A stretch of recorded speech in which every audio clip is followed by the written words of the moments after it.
গোপাল বন্ধুরা, আজকে ভৈম একাদশী, তাই আমরা বনগাঁ খেলাঘর মাঠে চলে এসেছি। দেখতে পাচ্ছ কত ভিড় এখানে। একাদশীর কিছুদিন আগে থেকে তাই 1 মাস পর্যন্ত এই অনুষ্ঠান হয়ে থাকে।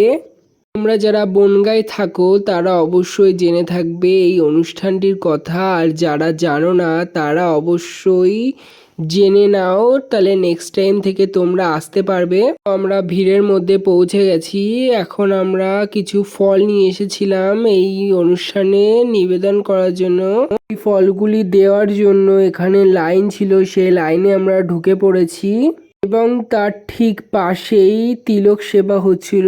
আমি সেখান থেকে তিলক সেবা করে নিলাম।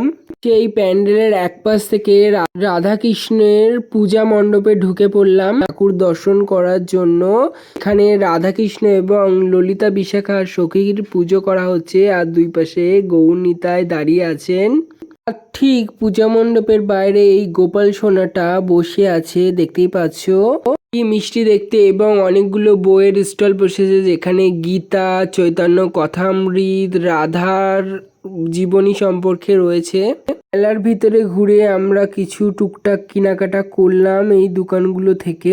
প্যান্ডেলে অনেকগুলো আইসক্রিম, আখের রসের দোকান, আসনের দোকান, নানা রকম ফুচকা, পপকর্ন, ভেলপুরির দোকান বসেছে।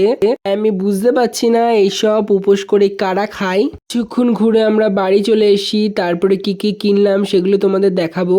বাবুই সোনার জন্য এই আসনটা কিনেছি, আর মার জন্য এই মালাটা আর এই কাপগুলো কিনেছি। মালাটা দেখো কত ছোট ছোট গোল পুঁথি দিয়ে বানানো, এটার দাম নিয়েছে 80 টাকা, আর আসনের দাম নিয়েছে 50 টাকা, কাপগুলো নিয়েছে 10 টাকা করে পিস। বন্ধুরা, মেলা এখন অনেক দিন থাকবে, তাই বেশি কিছু কিনে আনিনি। আবার যাব আমরা মেলায়।